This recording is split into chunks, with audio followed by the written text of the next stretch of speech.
spécial.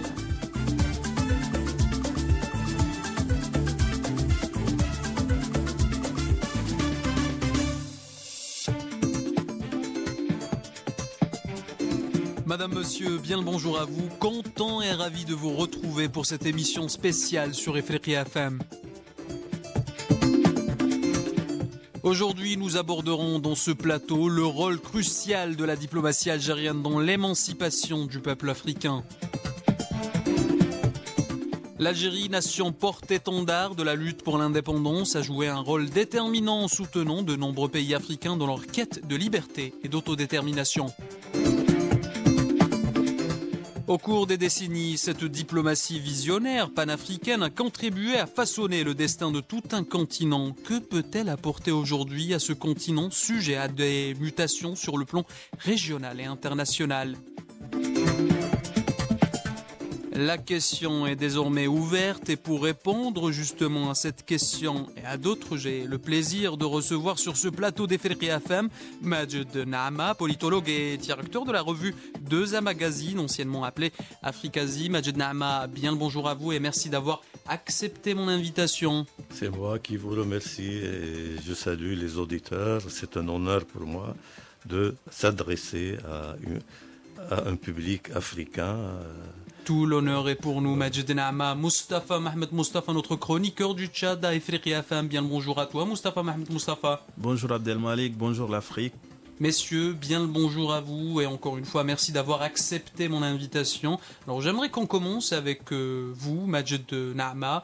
Alors vous vous êtes fait connaître par le mensuel Afrikazi qui a malheureusement cessé de paraître. Le dernier numéro version papier était celui de septembre 2017. Afrikazi, pour nos chers auditeurs, un mensuel historique fondé en 1969 par Simon et Barbara Mallet.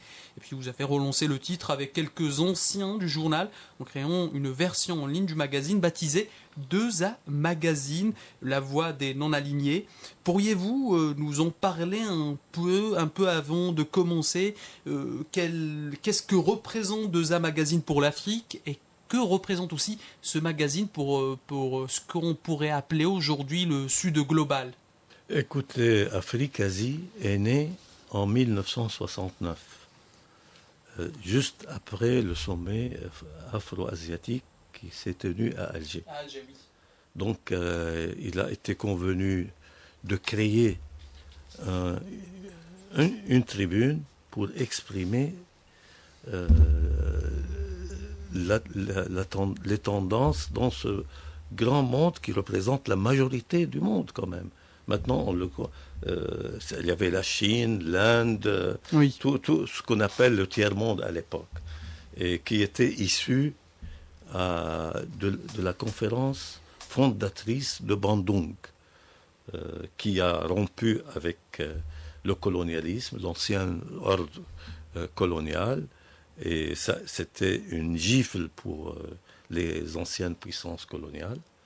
Et l'idée principale, c'était de combattre le colonialisme, d'œuvrer pour la décolonisation, ensuite pour le développement indépendant. Le magazine Afrique-Asie tire ses origines de ce sommet afro-asiatique tenu à Alger. Ce sont les principes. Oui.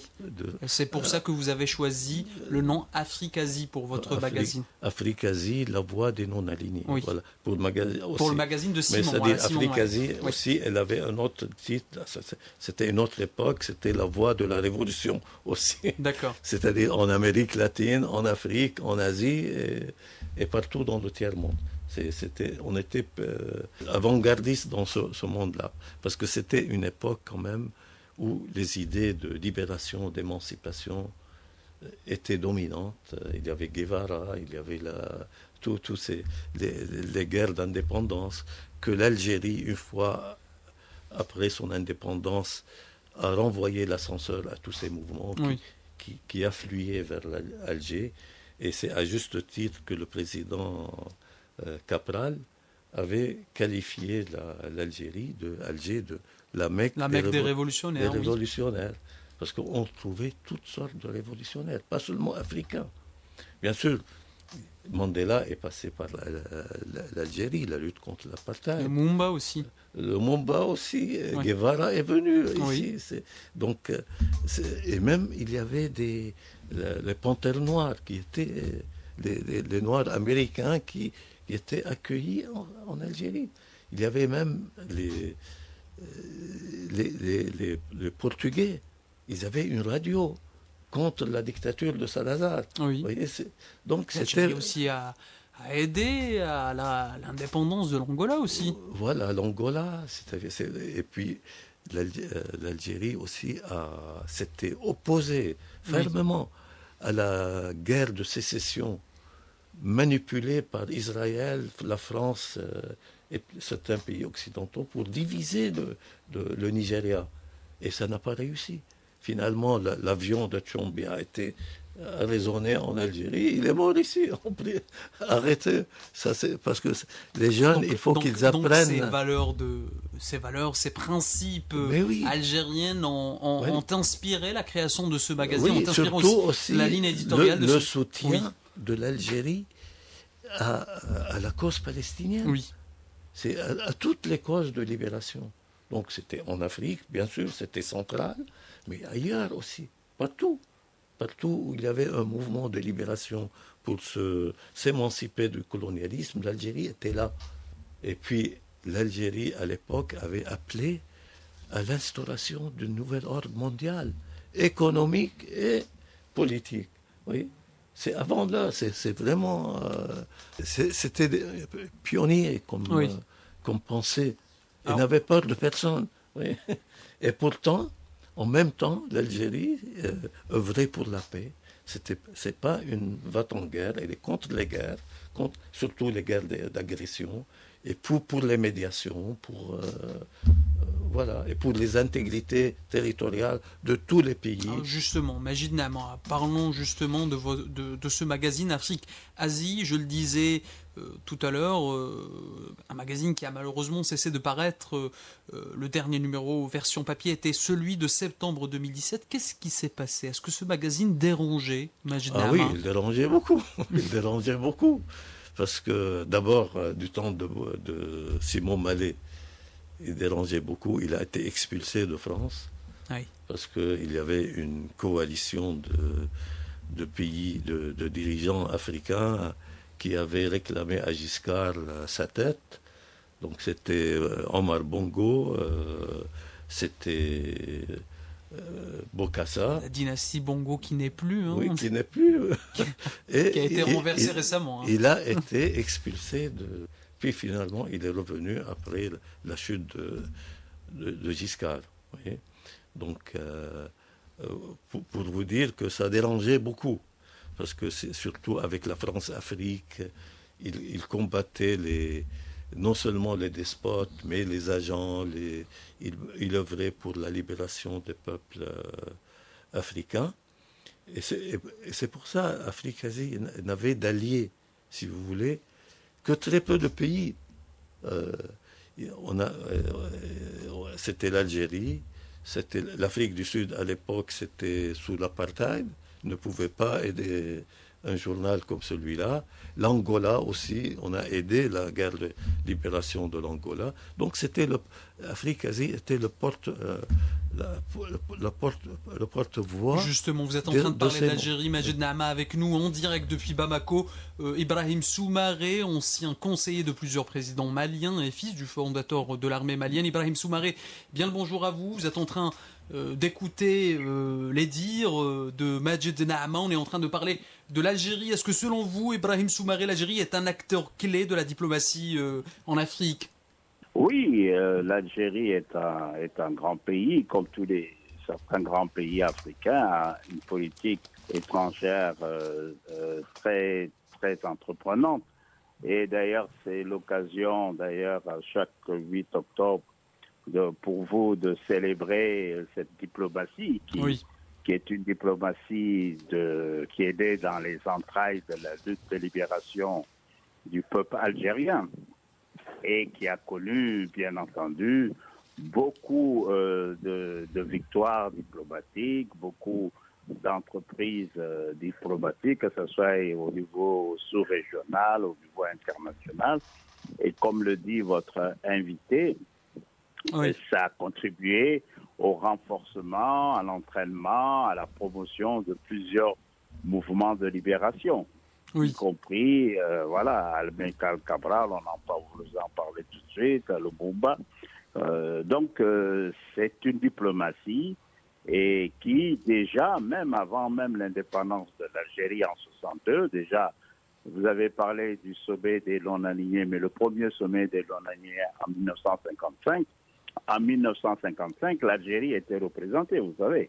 Oui, avec une délégation du FLN. Bien sûr. Alors donc ça, exact. Alors donc ça prouve la prégnance de ce mouvement-là. Alors le fondateur de notre République, Feu Modibo Keïta, a aussi travaillé dans le sens d'obtenir que l'Algérie, qui n'était pas encore, puisse être membre du groupe de Casablanca en janvier 1963. Donc, ces deux groupes qui ont créé l'Organisation de l'Unité africaine avec le groupe de Monrovia. Donc, l'Algérie s'est toujours projetée dans une trajectoire à la fois tiers-mondiste, internationaliste et panafricaine.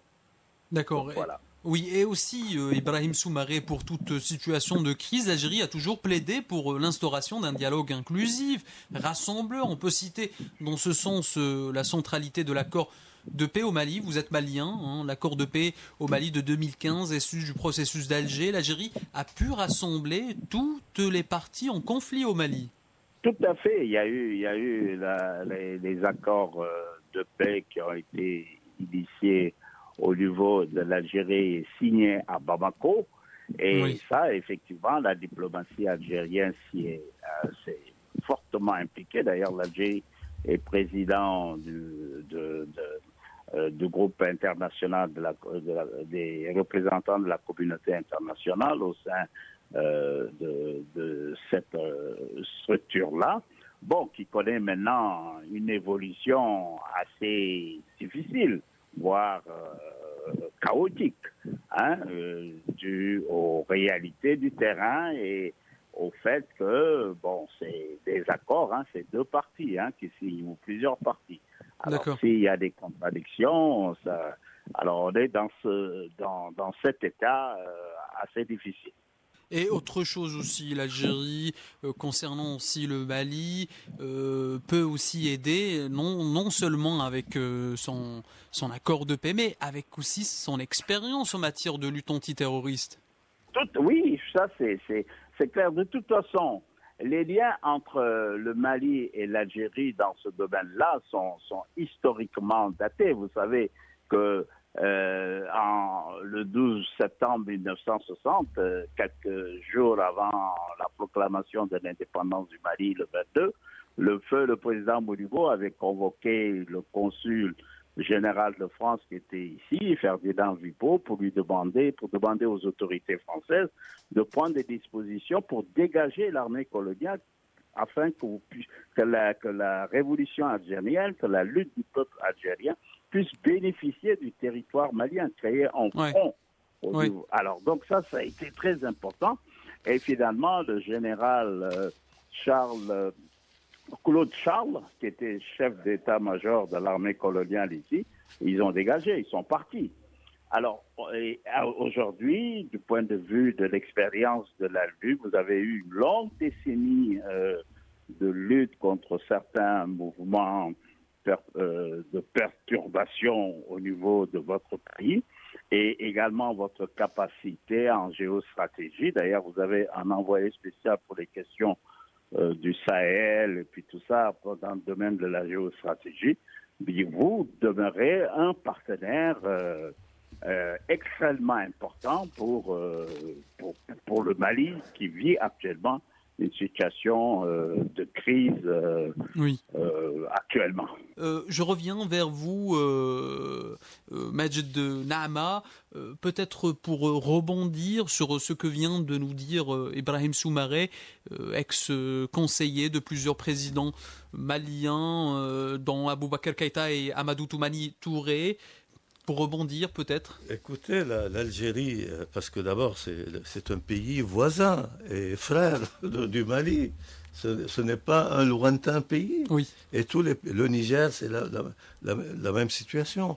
Donc, quand l'Algérie intervient et tend la main à ces pays, aussi, elle protège sa propre sécurité. Effectivement. D'ailleurs, l'Algérie a payé un lourd tribut dans la lutte contre le terrorisme au Mali.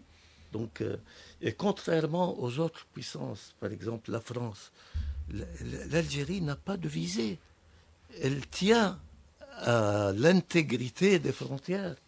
Ouais. C'est-à-dire les accords de Bamako et d'Alger de 2014-2015. C'était justement cela. Pas de séparatisme, développement régional, parce qu'il ne faut pas seulement combattre le terrorisme, et c'est ça la doctrine algérienne, mais aussi il faut combattre les origines du terrorisme, les causes du terrorisme. Tout ça, donc, alors que la France, c'est elle qui a créé tout ce chaos dans le Sahel en intervenant avec l'OTAN en Libye, alors que les Africains ne voulaient pas entendre parler de cette intervention. D'ailleurs, même le président, le feu président d'Ibye, tchadien, il avait mis en garde. Et finalement, il a payé sa vie. C'est-à-dire ceux qui l'ont tué sont venus de Libye, un pays qui n'est plus contrôlé par c'est plusieurs États, plusieurs gouvernements, plusieurs armées, une multitude de milices. Voilà, qui a fait tout ça? C'est l'OTAN, menée par la France, les États-Unis et le Royaume-Uni. Donc, l'Algérie, en intervenant, c'était opposé d'abord, c'était un des principaux opposants à ces interventions. Après, quand elle a vu que le terrorisme commençait à avancer, elle est intervenue politiquement pour réparer les dégâts. Êtes-vous d'accord, Mohamed Moustapha Mohamed? Effectivement, aujourd'hui, quand on voit l'insécurité qui persiste dans les Sahel, c'est dû aux troubles causés justement par l'OTAN à travers l'intervention en Libye. D'ailleurs, sans l'accord des pays voisins, les pays concernés, les Tchad, tout comme l'Algérie et d'autres pays voisins de la Libye. Et aujourd'hui, ça a ouvert une autre voie aux groupes terroristes, justement parce que ce territoire est incontrôlé. Et aujourd'hui, les États européens, ils sont à l'aise chez eux, mais alors qu'ici, dans les Sahel, tous les peuples souffrent, que ce soit au Tchad, que ce soit au Niger, au Mali, au Burkina. Ça c'est la résultante même des conséquences de l'intervention militaire en Libye. Aujourd'hui, ce qui se passe dans les Sahel, dans la zone de ces trois pays, c'est-à-dire le Niger, le Burkina Faso et le Mali, ce sont les conséquences directes de la guerre de 2011. Bien sûr. Parce que la guerre, c'est quoi? On sait quand et comment ça commence, mais on ne sait pas comment ça va finir, justement. Et l'Algérie a été toujours réticent, s'est opposé, et on n'a jamais, c'est-à-dire, pris en compte, justement. Parce que à chaque fois, ce sont les intérêts des grandes puissances qui sont en jeu. Et donc, lorsque leurs intérêts sont en jeu, ils font les sourdes oreilles.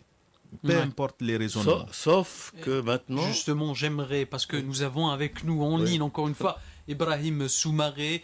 Alors, des alliances sont en train de naître pour faire valoir cette coopération entre les États du Sahel, notamment avec la création de l'Alliance des États du Sahel. Comment voyez-vous l'avenir de cette alliance récemment créée? Sera-t-elle dans la continuité ou dans l'échec avant même de commencer?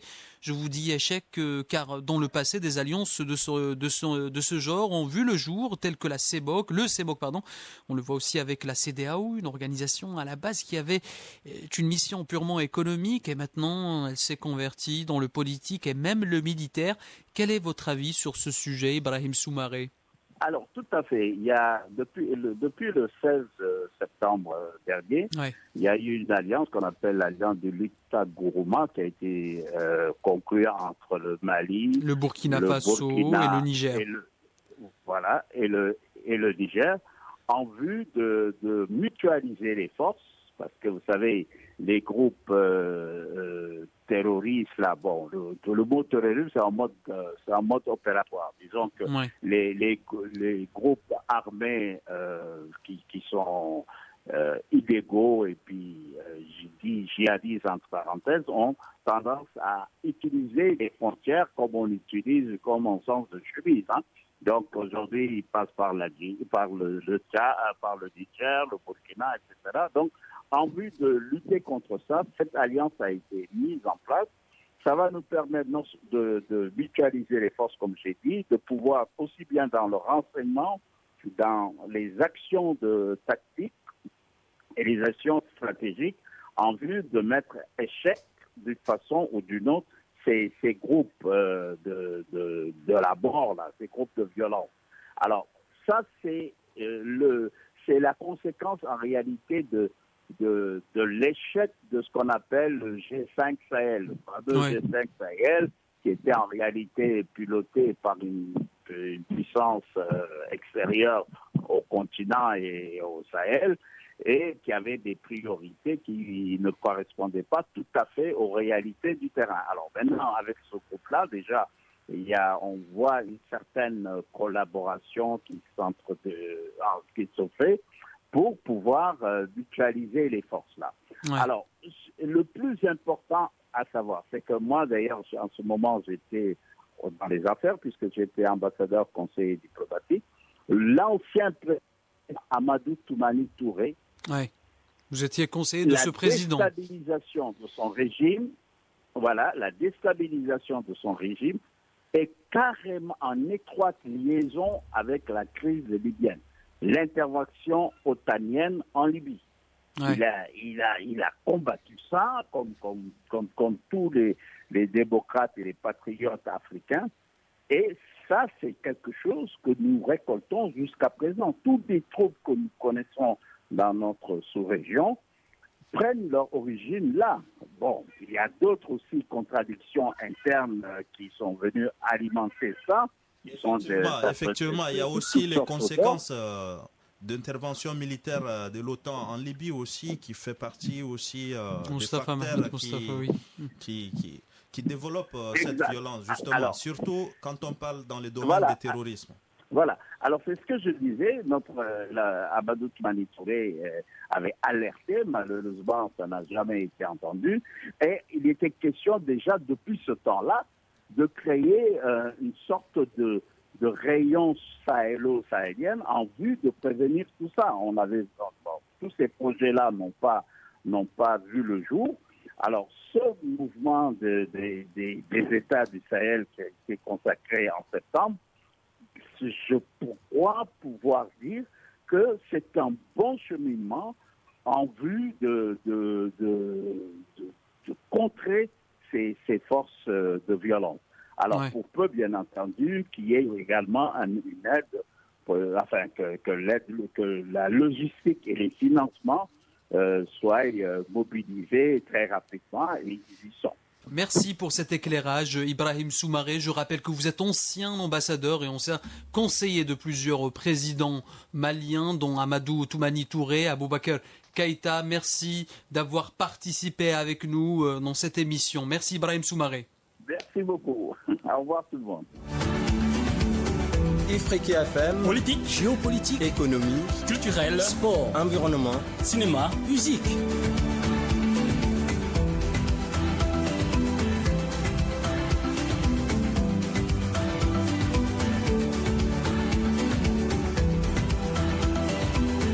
Nous vous emmenons au bout de l'Afrique. Notre escale africaine.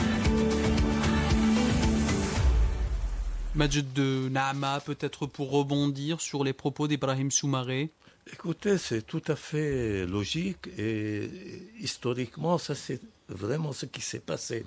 L'Algérie, quand Alain Juppé, à l'époque, ancien ministre des Affaires étrangères de Sarkozy, il est venu en Algérie et les Algériens lui ont dit « Attention, ne touchez pas à la Libye ».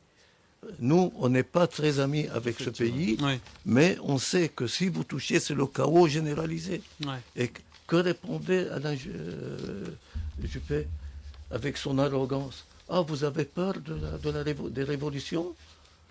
Alors, en Algérie, on lui a répondu, écoutez, nous, on a fait la seule révolution dans le monde arabe et on vous a foutu dehors. Et maintenant, vous nous dites, vous avez peur c'est de... la seule révolution la plus violente qu'a connue l'Afrique, hein, la révolution algérienne. Oui, violente, mais elle était quand même étudiée, planifiée. Il y avait une déclaration, la déclaration de 1er novembre qui a été appliquée par les militants. Il y avait une discipline révolutionnaire, ce qui a fait dire qu'un grand poète... Ce que veut dire Mohamed Mustafa, c'est que c'est une révolution qui a fait beaucoup de victimes. Victimes, oui.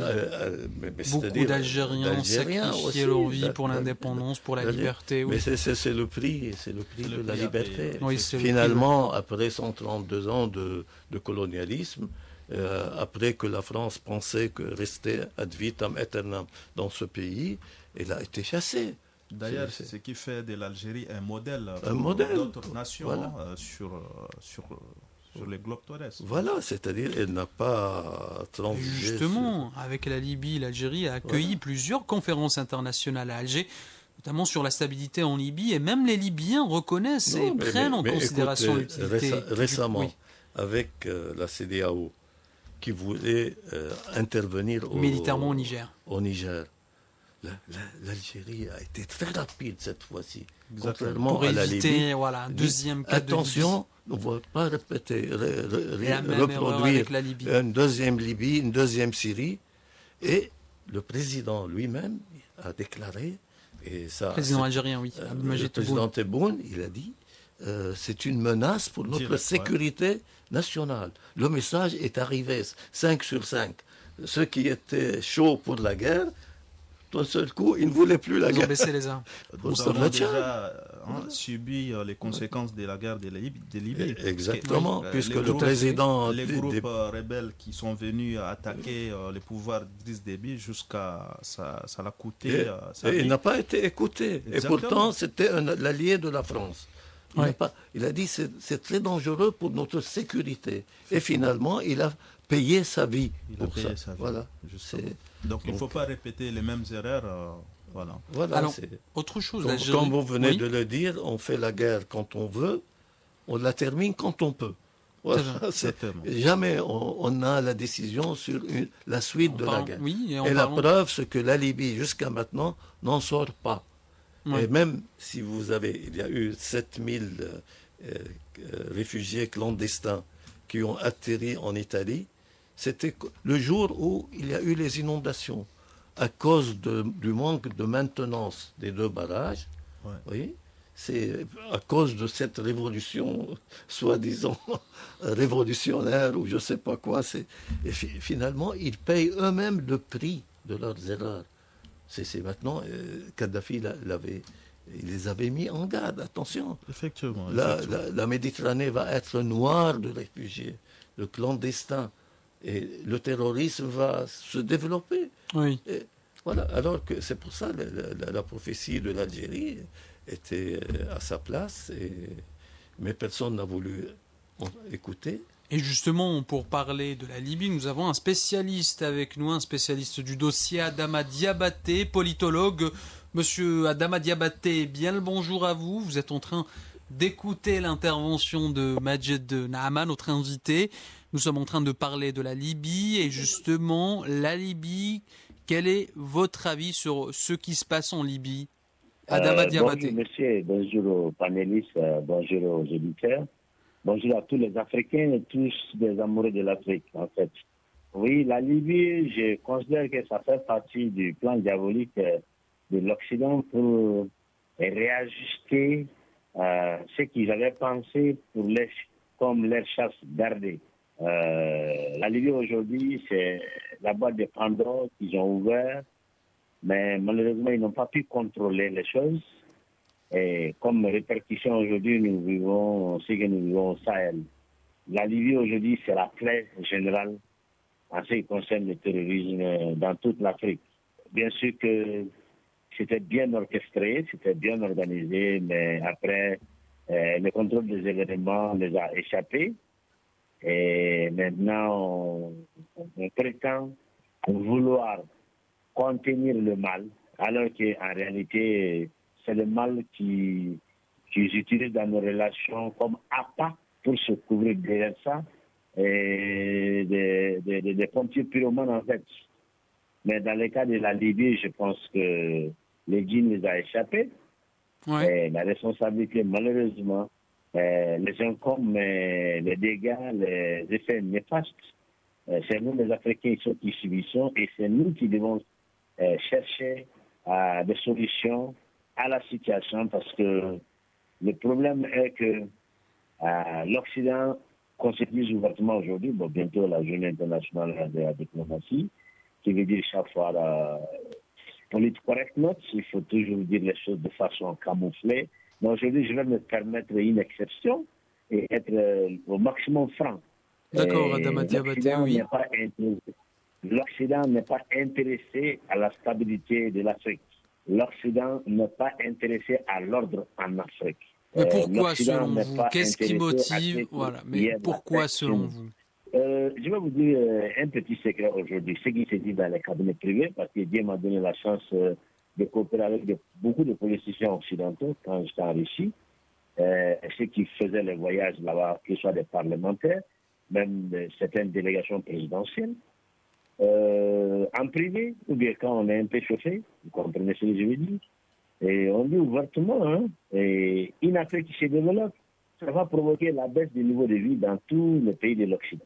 Ça, je n'ai pas pris ça dans un livre. J'ai rencontré ça dans beaucoup de banquettes quand ils se chauffent un peu là.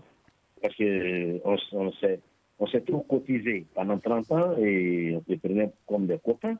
Mais j'ai remarqué tout, j'ai piqué tout. Et très souvent, on m'a dit ça beaucoup de fois. Et certains même sont allés jusqu'à me dire pourquoi tu te fais la peine pour ça? Tu comprends qu'on va présenter ces soi-disant aides de façon acceptable pour la population, pour le monde, oui. Mais on ne peut pas permettre que l'Afrique s'affranchisse. Parce qu'une Afrique qui s'affranchit, ça va amener une baisse du niveau de vie de tous les pays occidentaux. Ce qui veut dire que ces Occidentaux vivent de nous, de nos ressources. On nous a toujours infantilisés. Oui. Et donc, l'Occident, peut-être, ils ne font pas ça par plaisir, ils ne font pas ça par méchanceté, mais ils font ça par nécessité. Ce que les gens ne comprennent pas, toute la dégradation occidentale a été faite dans le dos des pays soi-disant sous-développés, dans le dos des colonies. Moi, je pense que, Adama Diabaté, restez avec nous. Adama Diabaté, restez avec nous.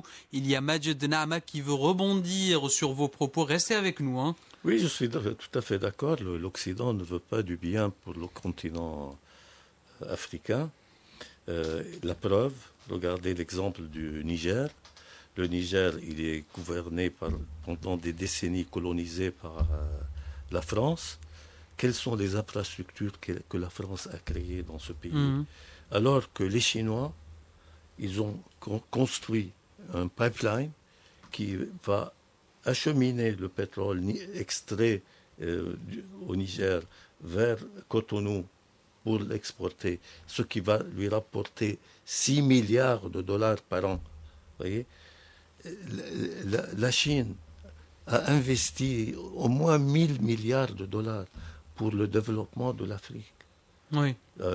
À Bamako, un exemple, quand il y avait le sommet de la francophonie, le palais de la culture a été construit par les Chinois, au lieu que ce soit payé par les francophones, par la France et le Canada. Et le Canada, enfin, voilà. l'ensemble des pays Après, francophones. ils ont le culot d'accuser la Russie et la Chine d'être des néocolonialistes. Est-ce que la Chine a colonisé un seul pays africain? Même pas. La Russie a-t-elle elle n'a fait que construire des barrages, des routes et tout ça. C'est pour ça, si vous voulez, s'ils déstabilisent le continent, c'est pour mieux piller ses richesses, pour l'empêcher d'avoir une monnaie nationale, parce que le franc CFA, c'est la France et l'Europe qui le dirigent. Et à un moment donné, ils ont dévalué 50% de sa valeur d'un trait de plume, sans consulter les Africains. Et Kadhafi voulait inciter les pays africains à créer une monnaie panafricaine. Panafricaine, enfin. Basée sur l'or. Beaucoup de pays de la CEDEAO veulent maintenant lancer une nouvelle monnaie qui va remplacer le franc CFA d'ici 2027. Oui. Ça va s'appeler l'ECO. Selon vous, est-ce que ça va changer quelque chose? Non, si avec la même communauté telle qu'elle est actuellement, qui est une survivance du colonialisme, on ne peut pas espérer grand-chose. Adama Diabaté, vous êtes avec nous. Je vous laisse répondre aussi à cette question. Je suis absolument d'accord avec. Je suis absolument d'accord avec mon camarade. Avec tout ce qu'il a dit, il a exactement retracé le mental, l'état mental, l'attitude, l'approche de l'Occident à l'endroit des pays africains.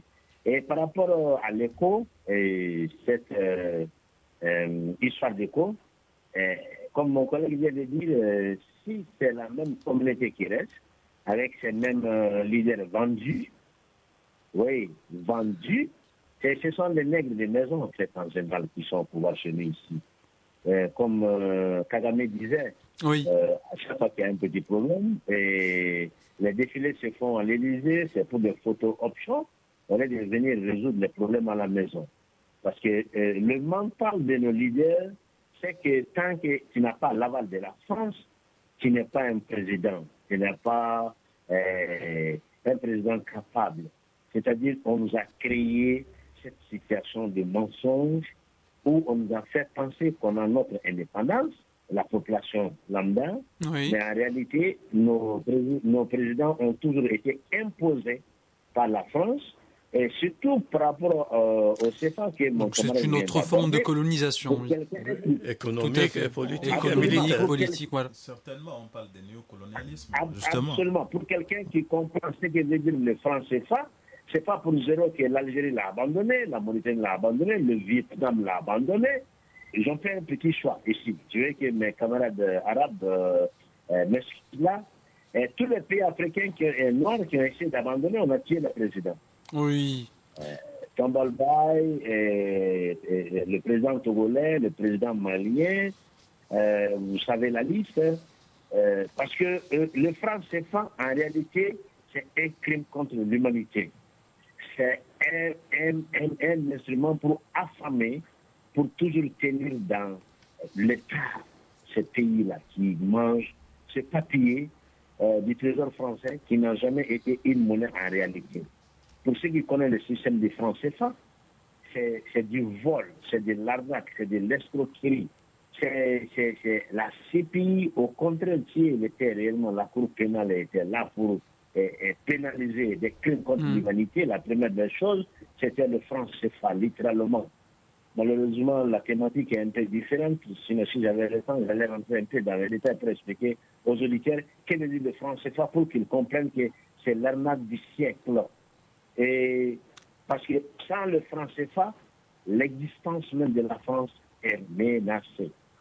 Donc, et selon vous, est-ce que ça peut changer, Adama Diabaté, selon vous, est-ce que ça peut changer? Est-ce qu'il y a une réelle volonté de ces pays africains qui ont ce franc CFA? Est-ce qu'ils veulent changer la chose Oui, mon frère, c'est pas est-ce que ça peut changer? Ça va obligatoirement changer, mon frère. Ça doit et ça va changer, malgré la France et malgré les quelques pays africains vendus, les esclaves des maisons que la France qui en met. J'ai en vue, oui, mais ne mets pas, oui, je vais le faire sciemment, comme M. Ouattara, par exemple, en Côte d'Ivoire, qui, avec Macron, la dernière semaine avant, quand on faisait les démarches par rapport à l'éco, n'oubliez pas que c'était une marque patentée, brevetée. Et la France et Macron, avec Ouattara, se sont permis de venir annoncer la création de cette monnaie et même essayer de proposer des coûts. Ils n'ont aucun droit. C'est une propriété avec des droits de propriété de notre communauté depuis combien d'années déjà? Ces phénomènes ne se préparent. À nouveau, ils ont boycotté, ils ont saboté et toute une communauté. Tout cela doit changer. Les gens n'ont pas compris, Bon, brièvement, peut-être cette histoire de communauté CEDEAO ou Afrique, là, il faut créer des structures réellement africaines, mais pas des structures financées par l'Union européenne, la France, parce que celui qui fait de l'argent commande la musique. Oui. Donc ce ne sont pas des structures africaines. Soyons francs avec nous. La CEDEAO n'a jamais été africaine, elle n'a jamais travaillé pour l'Afrique. Le cas Niger, déjà, l'a exposé à tout le monde entier que c'est une structure anti-africaine. Donc, il faut démonter oui. et il faut s'y débarrasser. Cela doit changer. Merci Adama Diabaté. Je rappelle que vous êtes politologue. Merci d'avoir participé avec nous dans cette émission. Merci. Ifriqiya FM, pour mieux vous informer de l'actualité africaine. Un regard africain sur l'actualité africaine. Ifriqiya FM, la voix africaine.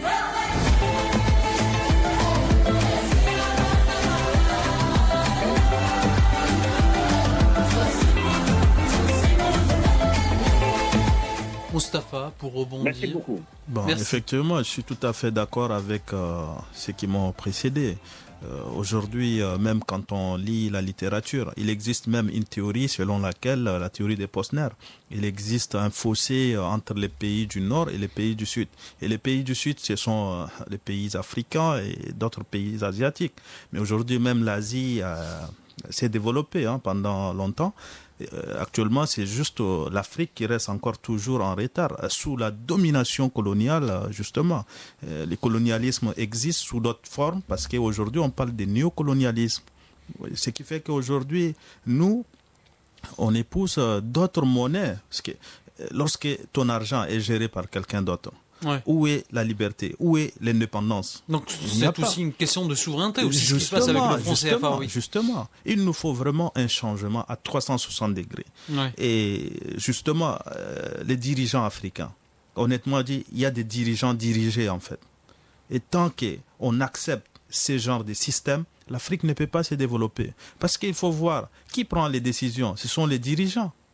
Je ne parle pas des dirigeants dignes de son nom. Il y a des dirigeants dirigés. Parce qu'en Afrique, on a quand même aujourd'hui des pays qui font, c'est-à-dire la distinction. Ouais.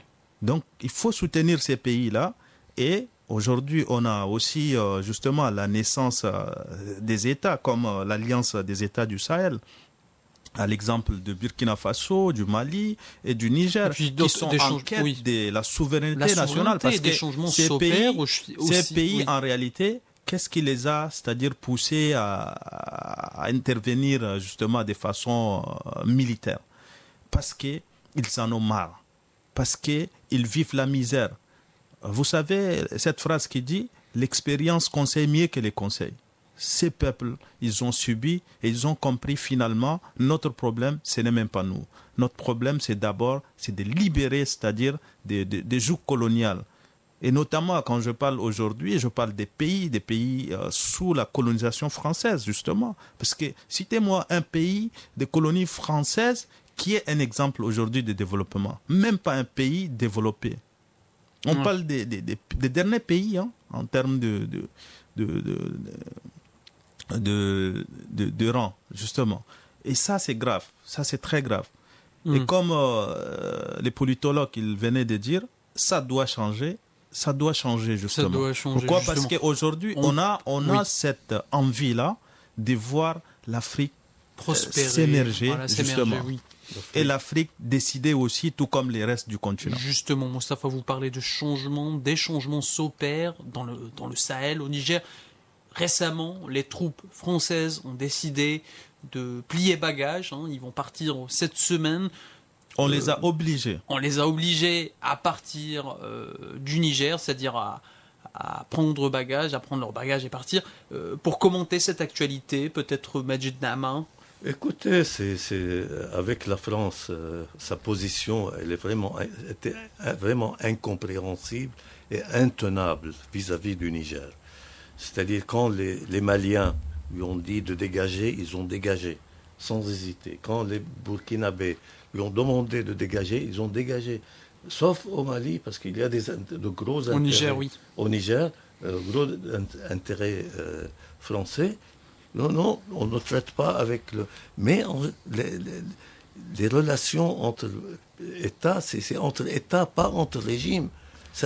Et l'État, c'est la continuité. Oui, là, c'est elle qui voulait faire la loi en comptant sur la communauté économique africaine. Mais comme je viens de vous le dire, c'est grâce, en premier lieu, là, il ne faut pas le négliger, la position ferme de l'Algérie et la diplomatie algérienne, qu'elle a dit basta, ça suffit. On n'intervient pas. On condamne le coup d'État comme on l'a condamné pour l'Égypte. Par exemple, Sisi, quand il a pris le pouvoir la première fois, il a été suspendu de l'Union africaine. Oui. Mais l'Algérie a tout fait pour le réintroduire, mais à la faveur de nouvelles élections. Effectivement. Et c'est ce qui va se produire au Niger. Ce n'est pas à d'autres puissances de dire qui est légitime, qui n'est pas légitime. C'est au peuple du Niger de décider. Alors oui, je vous laisse terminer. Oui. Non, mais c'est ce que je dis. J'allais vous parler. Parce que les Américains, ils étaient beaucoup plus futés. Ils ont tout de suite négocié avec la junte militaire. Ah oui. Voilà, donc... J'allais vous parler, Majid Nahma, d'un autre coup d'État, d'un autre renversement, celui de Ali Bongo au Gabon, le président de la transition, et puis je vous laisse comparer le coup d'État au Gabon et celui du Niger. Mais avant cela, le président de la transition au Gabon s'est dépêché à Bangui pour annuler les sanctions, accords économiques qu'encourt son pays. Oui. Donc, pourquoi ? Parce que c'est un coup d'État, une révolution de palais. Celui qui a pris le pouvoir à la place de Bongo, c'est un homme de la France. Ouais. Vous voyez ? Donc c'est pour ça... Donc selon vous, ce coup d'État a été orchestré par la France, mais bien sûr, quand vous avez le président français dire ce n'est pas la même chose au Gabon qu'au Niger. Quand on voit l'Occident applaudir un coup d'État, c'est que il y a anguille sous roche. Mais oui, bien sûr. Il y a pourquoi il applaudit ? Pourquoi, par exemple, la France est intervenue militairement en Côte d'Ivoire contre Gbagbo pour imposer Ouattara par la force, sous prétexte d'élections falsifiées. Quand vous avez 99% d'Ivoiriens qui votent dans le Nord pour Ouattara, et c'est militairement. Donc il faut que les peuples africains se réveillent, qu'ils prennent leur destin en main. Et c'est ce qui est en train de se reproduire, parce qu'ils n'ont rien à gagner de cette relation d'aliénation vis-à-vis de l'Occident. Ils ont d'autres issues maintenant, ils ont la possibilité de s'allier à la Chine, de collaborer avec la Chine, gagnant-gagnant, parce que la Chine a construit des barrages, des routes, des centrales. Alors, en parlons justement de l'éveil. L'Algérie, par exemple, a effacé... L'Algérie qui s'apprête aussi à intégrer, à partir de janvier 2024, le Conseil de sécurité des Nations Unies, comme membre non permanent aux côtés de la Sierra Leone. Pensez-vous que ces deux pays pourront jouer un rôle primordial pour rehausser la voix du continent ? On sait que l'Algérie soutient l'indépendance du Sahara occidental, cette dernière colonie en Afrique a décolonisé. L'Algérie a toujours appelé à respecter la légalité internationale et à appliquer la résolution 1514 des Nations Unies en faveur de la décolonisation des pays. Est-ce que cela nous pousse véritablement à encourager, à attendre quelque chose de l'Algérie au Conseil des Nations, des Nations Unies, Conseil de sécurité ? Si vous voulez, maintenant, le rapport de force au sein du Conseil de sécurité de l'ONU a complètement changé. Récemment, quand l'Algérie n'est pas encore membre effectif, c'est au 1er janvier, mais quand le Conseil de sécurité a voulu renouveler les sanctions contre le Mali, il y a eu un double veto russe et chinois. Donc maintenant, ce ne sont plus les États-Unis qui dictent la loi. Et l'Algérie, certainement, elle va militer pour la cause palestinienne, pour la cause sahraoui, parce que ça émane, c'est fondé sur la charte des Nations Unies. Chaque pays pour avoir colonisé, pour avoir son indépendance, il faut que le peuple vote. Est-ce que vous voulez l'indépendance? C'était le cas en Algérie. L'Algérie, il y a eu un référendum pour l'indépendance en Algérie et en France. Un double... Et l'unanimité, c'était pour l'indépendance de l'Algérie. Après une révolution victorieuse. Parce que le rapport... Et là, on ne peut pas y échapper. Pour le Sahara occidental, le Maroc ne peut pas échapper à un référendum. Il doit consulter, on doit consulter, sous contrôle de l'ONU, la population du Sahraoui.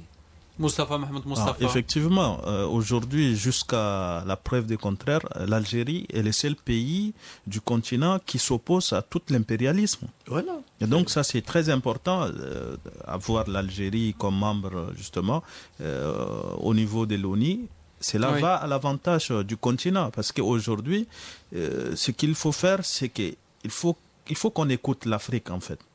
Ouais.